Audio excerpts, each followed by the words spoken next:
Hi, this is Mike from Mike's Unboxing Reviews and How To, and on today's video we're taking a look at what I believe is actually the best budget laptop on the market right now. Keep watching to find out more.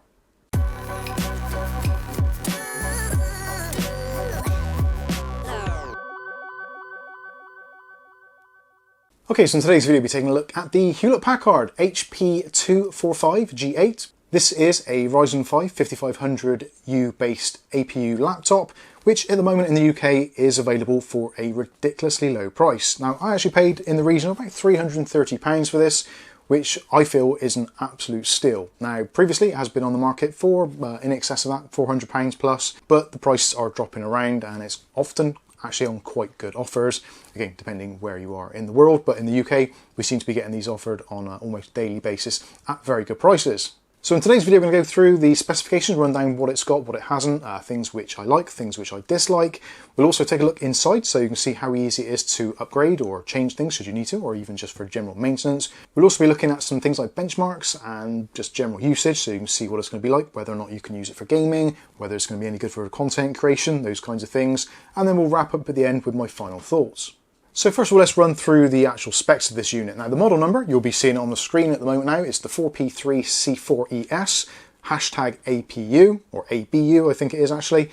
So yeah, it's not the easiest of things to remember. Now, if you do find yourself looking at one of these models on the internet, if you just type in HP245 G8, there's going to be a whole bunch of various different models and makes. So you're probably not going to find the exact one that we've got here, but if you type in the number with the hashtag and all that UBU thing on the end, you should find this specific model. If you're struggling to find it, there will be some links in the video description below which you can check out, and also there'll be some links as well for some potential upgrades and also an additional kit for mounting a hard disk drive should you wish to add one to your particular laptop, although potentially you might not need to. The specs are actually pretty good. So like I said before, this is the AMD Ryzen 5 5500U processor, which incorporates Ryzen graphics, which is kind of somewhere around the Vega 7 level. It doesn't actually give a specific model actually on AMD's website or actually on Hewlett-Packard's website to the specific model of the graphics chip, but it's something along the lines of a 448 SP, which means basically nothing. But we'll be showing you some gaming tests a little bit later so you can see what it's going to be like for gaming. When it comes to the processor itself, so this is a hexa-core, so we've got 6 physical cores and we've got 12 physical threads.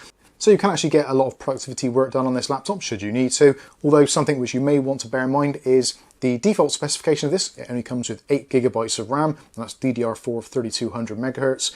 I personally upgraded it almost straight away thanks to our friends at V-Color. Big shout out to them.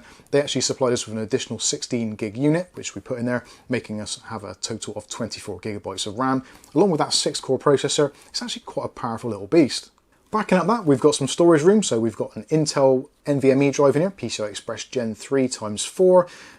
Seems to run very well, getting somewhere in the range of about 3 gig per second transfer rates. Again, you'll be seeing some of that a little bit later on in the video. You may even see some pop-ups every now and then. This is actually great. 512 is pretty much what I would expect. Although at this price point, generally you will find other laptops from other manufacturers with possibly even slightly lower configuration, maybe even 4 gigs of RAM and only a 256 gig hard drive or M.2 drive. So to start with, I think the specs are actually pretty decent off the bat. When it comes to the storage, it's not entirely easy to get to. You will need a little bit of dexterity. Actually taking the unit apart does require removing some adhesive strips, about 6 or 7 screws, and then gently prising off the plastic cover, which you'll be seeing a little bit later on in the video. Also as well, the ventilation isn't the greatest. Again, you'll be seeing that a little bit more close up later on. Ventilation isn't necessarily a problem. This particular processor, the Ryzen 5 5500U, does have a top TDP of somewhere around 105 degrees, so it can actually get quite toasty in there. So if you do see quite high temperatures, don't be overly concerned, but yeah, it is kind of normal, but it is at the same time a little bit worrying, especially when you're looking at their desktop counterparts. We've also got a 14-inch IPS screen, which actually, in my opinion, is a really, really nice screen. Viewing angles are absolutely great, so depending where you are, you can see it fine. Even on the side here, I can still read it absolutely fine, and there's none of that weird artifacting you get with VA or TM panels. The display itself isn't overly bright, but having said that, it has got an anti-reflective coating on there. So even if you're using it out in the garden, which I have done over the last few weeks, and actually we've gone through a period of significant sunshine here in the UK, and it's actually been pretty good all the time. Obviously under direct sunlight, you will need to give it some shade to see it, but in general purposes, and actually using it here in our kind of home office setup, as you can see on the screen, it's completely readable. Where it really shines is with content, so if you're actually watching movies or anything, YouTube, that sort of stuff, it does really pop out. And actually things like the jellyfish, which I did a quick test on to see how it handles with 4K footage, that sort of stuff. Even though it is only 1080p IPS, obviously you can still run 4K footage, just downsamples it, and it still looks great and pops. And the colours are really vivid. Something which I'm not overly keen on is the keyboard. The keyboard itself is obviously a little bit smaller. This is a 14-inch screen, so it's a 14-inch laptop, so it is a little bit more compact. So it does miss out on having an additional number key set on the side, which I personally prefer, but yeah, down to size. This actually makes it considerably more portable, and it is extremely lightweight as well, being that it is essentially completely plastic construction. So with that out of the way, let's take a look at some of the features and things we've got actually on here. So first of all, at the top here, we've got a webcam and also a microphone. The webcam isn't anything special. You'll see some results of that shortly. It is only 720p, and the built-in microphone is suitable for most things, Zoom calls, that sort of thing. Production work, no, definitely not. Okay, so this is the webcam on the HP245 G8. It's not the best. This is 720p. The lighting isn't great. I've got sunlight coming in from the side there. Yeah, I haven't got my studio lights on or anything, so this is what it's like. Although the autofocus doesn't seem too bad. I've seen much worse. I think probably everything's in focus anyway, regardless. But yeah, it's pretty grainy. The microphone's not going to be the best, but it's certainly usable for Zoom, Skype, etc., etc. Just don't be expecting to make any YouTube content on it. The two built-in speakers are absolutely fine. Again, because of its being quite small, it's not going to shake the room, but certainly under pretty much all circumstances, because they are upward firing, it sounds absolutely fine and has a relatively decent volume. The trackpad itself is very good and nice clicks to it.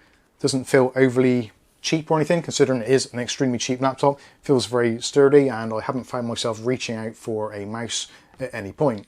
So let's take a look at some of the connectivity. So on our left-hand side, to begin with, we've got a Kensington lock slot. Next to that, there is a USB 3.2 Gen 1 port, so that's a Type-C. So you can use that for connecting high-powered devices. Unfortunately, you can't use it for charging. It is only for data. Well, it will deliver power, but you can't charge the laptop from it, which is a shame. Next to that, we've got two LEDs, one of the power LEDs, and the other one is the activity light. And actually, when it's just idling, you actually do need that to know if it's actually turned on. When you press the power button, which is slightly recessed here, you don't always know that it's actually come on because it is very quiet. Moving around to the other side, so we've got a combination audio jack, so that's going to do your microphone and earphones. You've got USB 3.2 Gen 1 ports there, two of those. Even though they're color-coded black, they are actually USB 3 ports, so don't be confused about they're not USB 2. Next to that, you've got an HDMI output port, so that's going to be HDMI 1.4, which can support up to 240 Hz at 1080p or 4K 60. Moving along next to that, we've got a Ethernet jack, so that has got the little spring-loaded bit, which I'm not a great fan of. Does feel like it's going to snap off at any moment, and that is a Realtek chipset providing gigabit Ethernet. Next to that, we've got our power jack point, so yeah, that is where you can plug in your power. At the moment, obviously, we're not running off power, it's running off the battery itself, which, if I haven't said already, is a 3-cell 41 watt model. Okay, so let's take a look at what is actually going on underneath the hood, so to speak. So the bottom panel, or this tray, normally there are two rubberized strips on here, which you'll have to remove, and then take out the, I think it's 6 or 7 screws. This then needs to be prized off, so you're going to need something like a plastic, like one of those things for phones, taking screens off, spludger, that sort of thing, and you can gently get this off. It is a little bit on the flimsy side, so do be careful that you don't break it, and obviously the same goes for the main laptop itself. Something which I will point out first of all is actually, if you do take into account where the cooling fan is, and actually look at the area where air is actually taken in, they don't quite match up. So that is, I'm imagining, having some effect on cooling. We are going to be looking at that coming up in later videos, follow-ups. I may actually take a Dremel or something to this and actually cut that out, see if it improves it. Whether or not it's necessary, I'm not entirely sure, but yeah, it's possibly something we could look at. Anyway, with that out of the way, let's take a quick tour of what is actually going on under the hood here. So point out some of the features that you may want to take a look at, or maybe upgrade potentially. So the first thing, which is a really nice thing, is actually you've got two memory slots. So two individual memory slots, like I said earlier, DDR4 3200 megahertz speed. I've actually upgraded to 24 gigs. So we've got the standard 8 gig, which comes as a single stick on its own.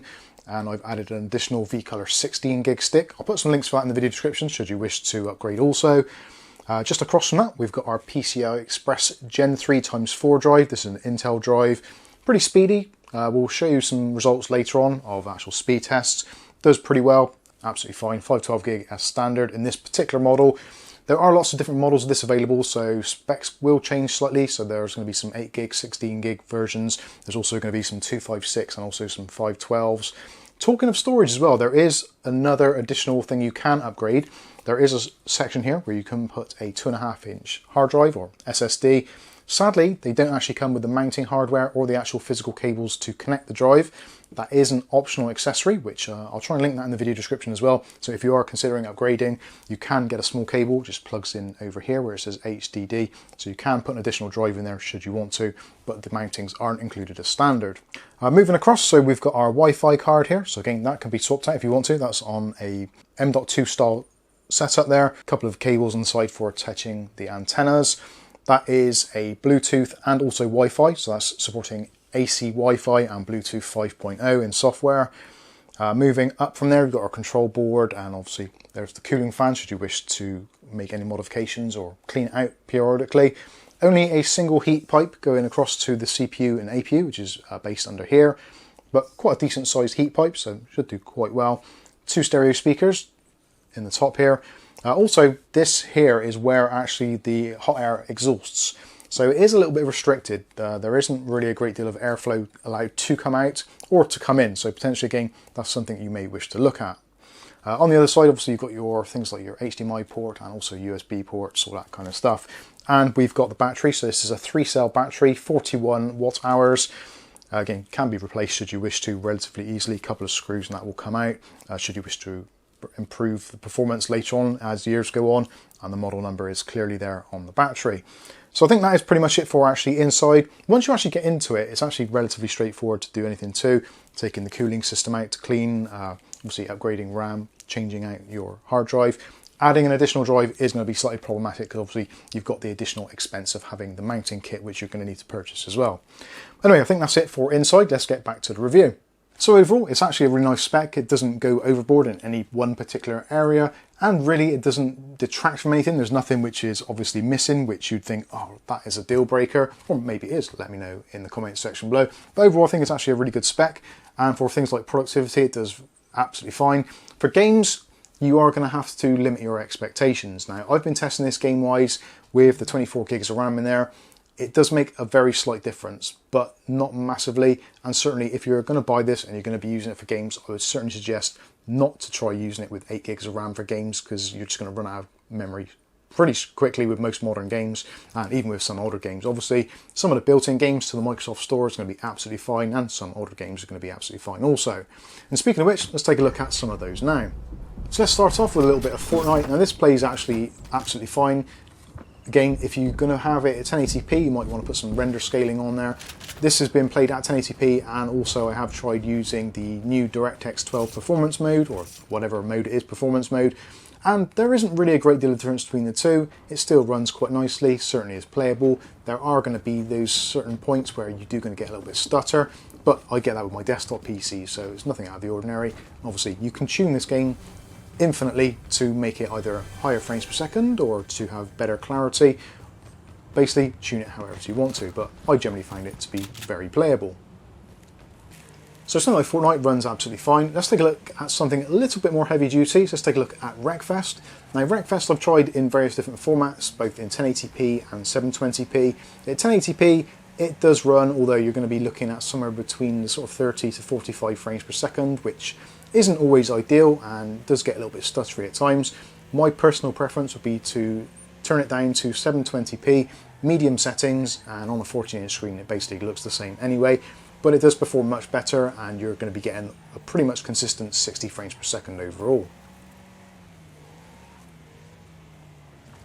Something which is extremely easy to run, but still does look very nice, is Horizon Chase Turbo. This is a new version of an old game, so it's essentially kind of like Chase HQ, but with a slightly modern twist, and this runs like an absolute dream. As you can see from the footage, my driving isn't the best, but certainly does get by, and actually there doesn't seem to be any slowdowns, and even some of those faster, more twitchy maneuvers that you need to make in this game, it all runs absolutely beautifully, and I've got no issues with it whatsoever.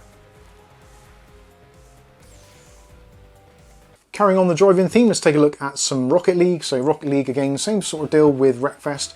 You can run it at 1080p. Obviously, do change your settings down to medium or low, whichever suits you.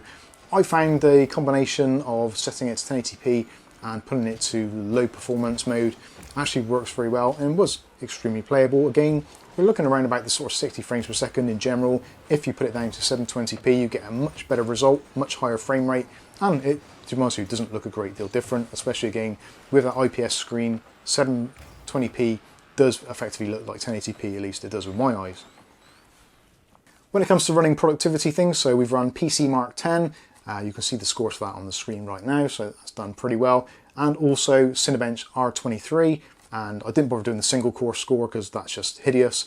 But the multi-core gives you a performance rating of somewhere in the region of a desktop 6700K or 7700K, somewhere in between that. So it's actually quite nippy considering this is a little laptop. Granted, those processors are a few years old now, but I think this, as a small form factor PC running at a very low TDP of somewhere around about the 15 to 25 watts is actually pretty stunning considering. Also, we run some other benchmarks. So we've got Crystal Disk here. So this is a test on the SSD and turns out very well. Again, you can see the results there looking at maximums of somewhere in the region of about 3 gigabits per second. So that is what you'd expect from a PCI Express Gen 3 x4 drive. So yeah, no issues there and no slowdowns.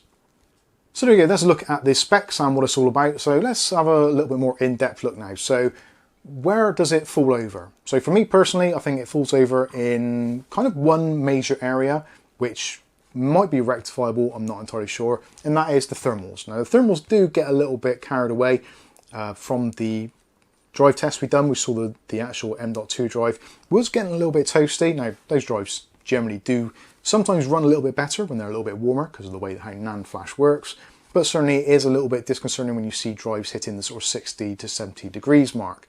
Now you probably could put a cooler on there if you wanted to, a small slimline cooler, which will aid things a little bit.